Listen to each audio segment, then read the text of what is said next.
Assalamualaikum warahmatullahi wabarakatuh. Halo santai mania dimanapun kalian berada. Apa kabar? Jumpa lagi bersama saya King Host SGD, sisi gelap dunia yang suaranya serak dan menggoda tentunya. Mari santai sejenak, hilangkan lelah dan stres setelah seharian bekerja. Bersama kami menikmati sebuah cerita dengan waktu yang sesingkat-singkatnya. Siapkan kopi dan bersandarlah. Kali ini saya akan merangkum sebuah film yang berjudul Cinderella yang dirilis pada tahun 2015 dan merangkumnya dalam 2 part. Dan inilah part pertama. Did as you treated me? Why do you do?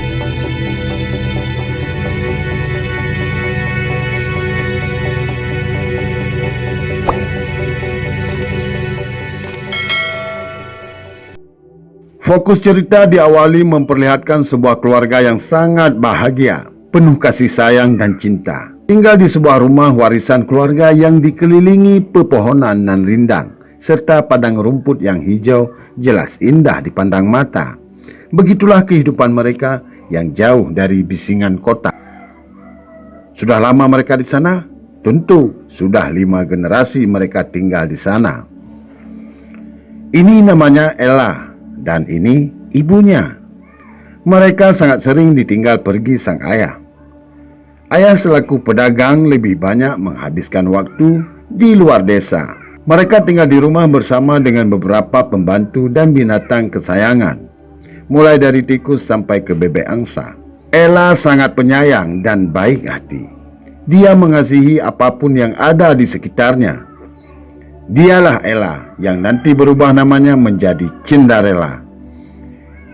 Ikuti terus video ini agar kita tahu mengapa.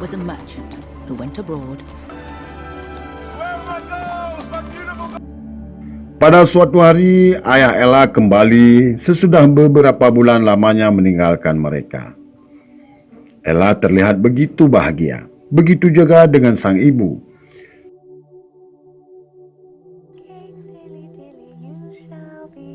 Sesudah menina bubukkan Ella, saat sang ibu pergi ke kamar bersama sang ayah, tiba-tiba ibu Ella mendadak sakit dan mendapatkan perawatan. Keesokan harinya Ella sangat resah. Begitu juga dengan sang ayah. Ibu Ella pun menitipkan beberapa pesan kepadanya, agar terus berbaik hati kepada siapapun, percaya diri dan teruslah bersabar. Setiap persoalan pastilah ada solusinya, ucap sang ibu. Dan dia pun meninggal. Kini Ella menjadi anak yatim, tinggal bersama sang ayah dan beberapa pembantu setia mereka.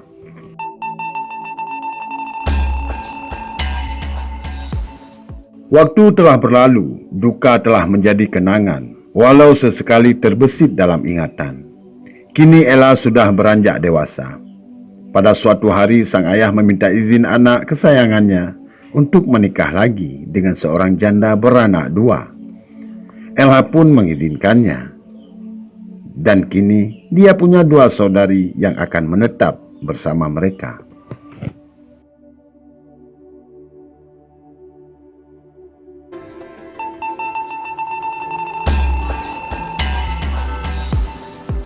Pada suatu hari tibalah sang ibu tiri di rumah Ella. Terlihat dari penampilan ibu tiri Ella, berasal dari keluarga terpandang dan kaya.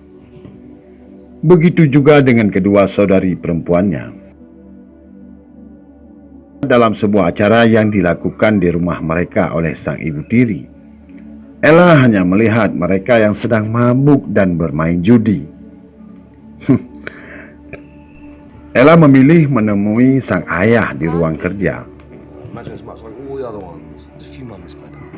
Sang ayah memberitahukan Ella bahwa esok dia akan pergi berdagang dan meninggalkannya untuk sementara. Ayah Ella menawarkan oleh-oleh yang akan dibawa pulang. Ella meminta sang ayah untuk membawa pulang kepadanya sebuah oleh-oleh, yaitu daun kayu pertama yang kena bahu ayah saat di perjalanan. Bahkan keduanya saling menyatakan isi hati kalau mereka sangat merindukan sang ibu. Ibu tiri mengintip dari pintu dan berlalu pergi.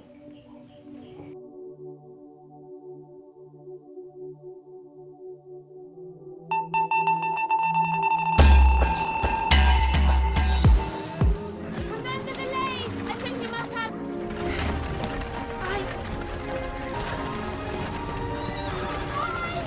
Keesokan harinya sang ayah pun pamit.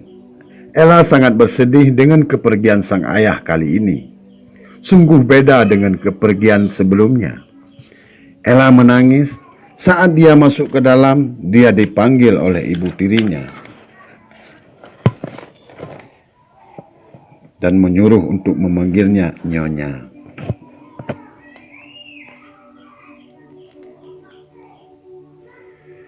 Dalam waktu yang bersamaan, kedua saudari Ella saling berebut tempat tidur.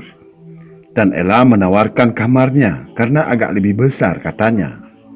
Lalu sang ibu tiri tanpa pikir panjang, Nyonya tiri ini langsung menjawab iya dan menyuruh Ella untuk tidur di loteng.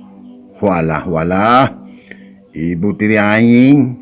Ella tersentak kaget dan dia pun pasrah. Artinya menyetujui walau sedikit keberatan. Hari-hari Ella terus diselimuti kesedihan dengan sikap ibu tiri dan adik tirinya. Namun dia tetap bersabar dan baik hati kepada mereka.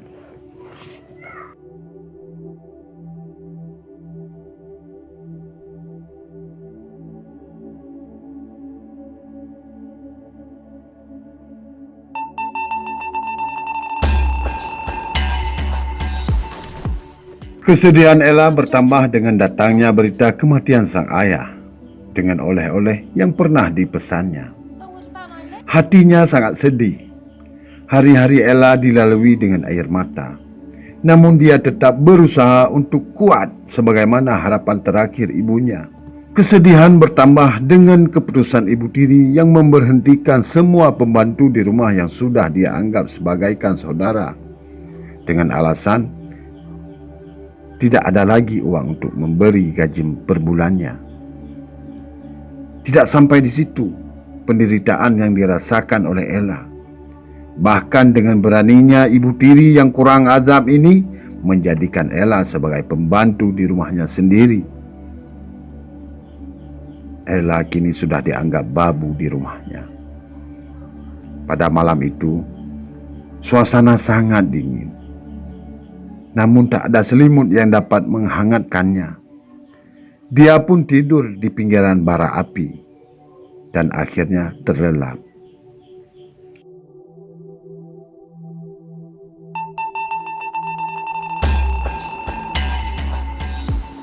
Keesokan pagi, saat Ella menghidangkan santapan pagi, Ella mendapat ejekan dari ibu tiri dan kedua putrinya.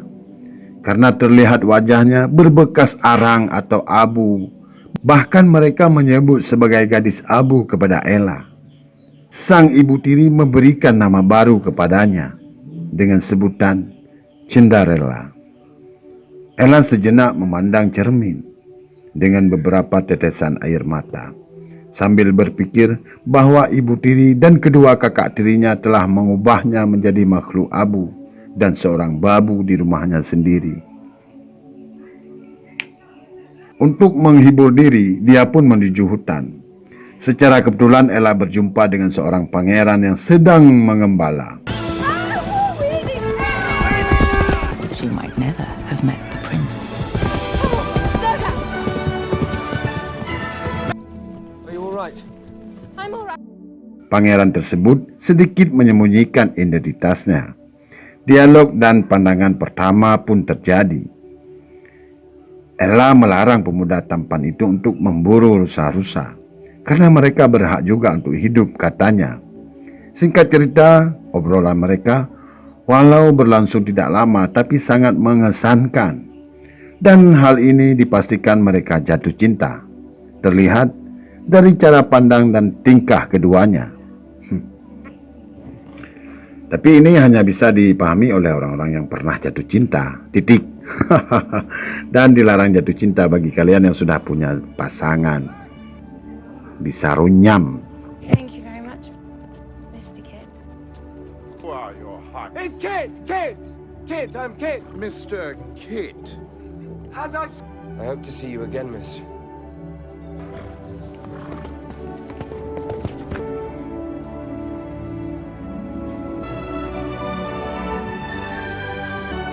Tibalah Mr. Kit di kerajaannya, menemui sang ayah yang kesehatannya sedang diperiksa. Dalam beberapa bulan ini, Raja sangat sering sakit. Ditambah lagi umurnya yang sudah berkepala 8 alias 86 tahun. Raja sangat mengharap agar Kit menikah. Kit menceritakan tentang gadis yang ditemuinya dan sedikit beda pandangan dengan sang ayah. Sang dokter pun menjelaskan tentang kesehatan sang raja. Kit terlihat sedih dengan kesehatan sang ayah. Pada saat menuju ruang untuk sebuah lukisan, di mana seorang pelukis siap untuk melukis Kit di atas kuda, sang raja memerintahkan seorang perdana menteri untuk segera menikahkan dan mencari seorang permaisuri untuk anaknya.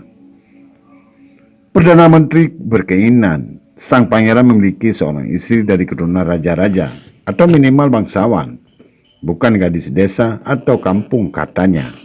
Raja melangkah mendekati pangeran dan berkata, "Ayah ingin kerajaan ini dalam keadaan aman dan tenang, nak." "Baik ayah," jawab pangeran dengan singkat. "Tapi tolong adakan acara dansa rakyat di kerajaan kita. Sebarkan undangan kepada seluruh penduduk desa, bukan hanya bangsawan, tapi rakyat jelata juga bisa ikut, karena kita sudah jenuh dengan perang." Lalu raja menanyakan kepada Perdana Menteri dan mereka pun bersepakat. No. On this day. Pasukan dari kerajaan membuat pengumuman yang isinya adalah, "Kepada seluruh rakyat, Raja mengundang kalian semua untuk menghadiri acara pesta kerajaan, yaitu pesta dansa. Bersamaan dengan pemilihan sang permaisuri kepada pangeran, kepada para gadis, baik desa dan kota, bangsawan atau bukan, diundang semua oleh kerajaan." Semua orang yang ada di kota yang mendengarkan pengumuman tersebut senang dan sangat bahagia, termasuk Ella sendiri. Ella kembali ke rumah, memberitahukan ibu dan kedua kakak dirinya. I shall trick him into loving me. See if I do. You still here? You must return to town right away. Singkat cerita, persiapan dilakukan. Ibu tiri akan menjahit 3 baju untuk menghadiri acara dansa tersebut. Mendengar hal itu, Ella sedikit senang. Lalu ibu tiri mengatakan pada Ella, ketiga baju tersebut untuk kedua kakak tirinya dan dirinya sendiri. Tidak ada untukmu, Ella. Dan Ella pun bersedih. Gimana nggak sedih? Padahal uang yang digunakan ibu tiri Ella kan uang ayahnya, uang kematian ayahnya, dan uang pesangon sang ayah dari pekerjaan. Memang dasar ibu tiri palis. What does it matter what he's like? He's rich beyond reason. Ella, gadis yang kuat, baik hati dan pemberani, memutuskan untuk menggunakan baju almarhumah ibunya untuk menghadiri acara dansa. Baju ibu yang sedikit koyak itu dijahitnya kembali. Dan kini kedua kakak tirinya sudah siap dengan gaun barunya. Begitu juga dengan Ella, siap pergi bareng mereka. Namun apa yang terjadi? Ibu tiri Ella melarangnya untuk pergi ke acara dansa itu. Dan bahkan dia merobek baju Ella. It's a ridiculous old-fashioned joke. How could you? How could I otherwise?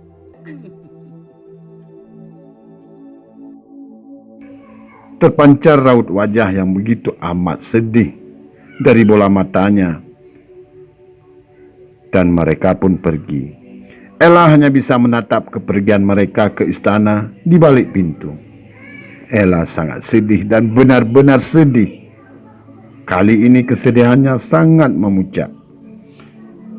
Bagaimana tidak, coba bayangkan. Ibu tiri Ella menyebutnya sebagai babu, bersikap tidak baik kepadanya, merobek baju almarhum ibunya, dan bahkan melarangnya untuk hadir di pesta dansa. I don't believe anyone, I don't. Not anymore. Dia menangis, berlari masuk ke dalam, dan tiba-tiba inilah peri pelindungnya. Menurut pengakuan nenek tersebut, namun Ella tidak percaya dengan apa yang disaksikannya.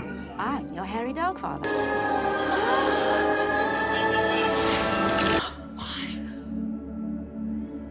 Dan sampai jumpa di part kedua.